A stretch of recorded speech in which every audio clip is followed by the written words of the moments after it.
Hello friends, it's Kristen, your vitamin girl and favorite holistic nutritionist. Welcome back to my 5-part series on common myths and missteps around chasing your wellness, weight loss, fitness, energy, and vitality goals. I see so much frustration from folks because they're following information that they've perhaps seen online or read somewhere, that they've heard from an influencer, and it's not that the information is just flat out wrong, it's that it's just not appropriate for you, for your age and stage of life, or for the particular goals that you're chasing. And so I wanted to do this series to really help to dispel a few myths, talk about some common missteps, and help empower you as you move towards your health and wellness in a way that is fun and creates ease and joy.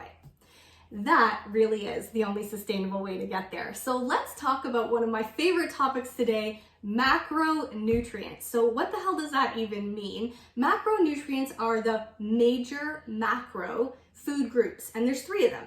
There's all the carbohydrates, all the fats, and all the proteins.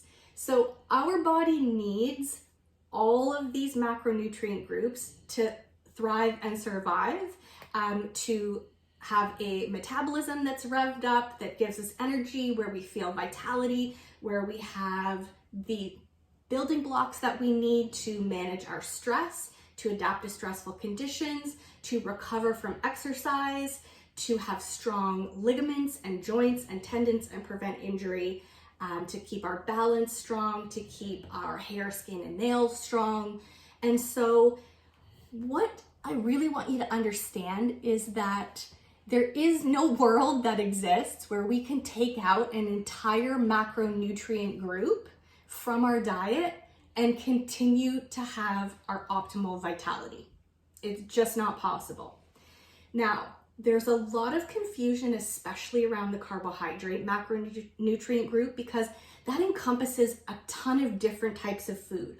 All of our fruit, all of our vegetables, all of our grains, and everything that's made from grains. So it can be anything from whole grain brown rice, oats, quinoa, to cookies, crackers, bagels, pies, pastries that are all made from processed grains. So there's a big spectrum there. And I'm certainly not trying to convey a message that you need to be eating cakes and pies in order to achieve your wellness goals.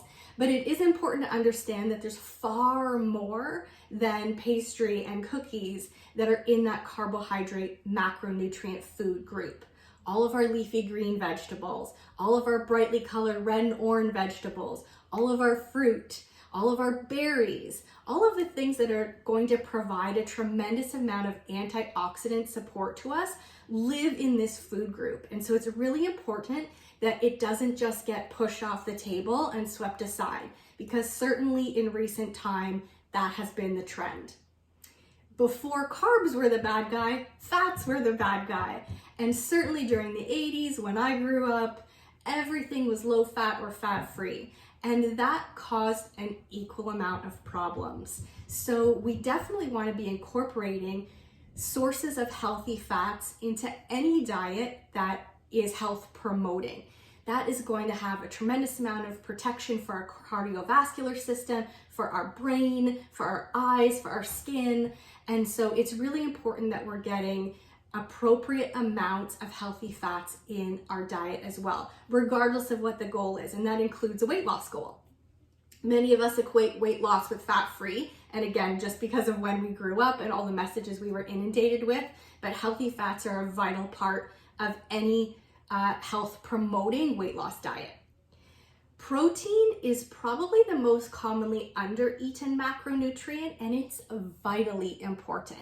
Protein really provides the building blocks that our body needs for all of the stress hormones that we make, all of the endocrine glands in our body. So when we think of our thyroid and our adrenals, these endocrine glands are really responsible for a lot of our metabolism, the speed and rate of our metabolism, our energy and our vitality, how well we're able to adapt to stressful situations and keep going with a smile on our face. A lot of that is using up protein. And then if we add to that some calorie restriction because we're trying to lose weight, and then some exercise because we're trying to get lean, we're really putting a lot of protein demands on our system, but often that's when our intake goes down because we're focused on that restriction piece instead of really understanding how we can consume as much of the macronutrients as we need to promote our health, vitality, weight loss, wellness, lean muscle mass, bone health, and how do we fit it all in, right? It gets overwhelming and it gets a little bit confusing because so much of the messaging is around what we need to reduce and take out. And so my key takeaway for you from this video is it is vitally important if wellness, health, longevity, strength, healthy joints, healthy ligaments and tendons, and avoidance of injury, if that's a big goal for you, if that's just as important as losing excess body fat, then it's very important that we understand that these 3 macronutrient food groups are all equally important and they all need your attention to be consumed throughout the day. And I'm going to talk about meal timing in my next video, so I hope to see you there.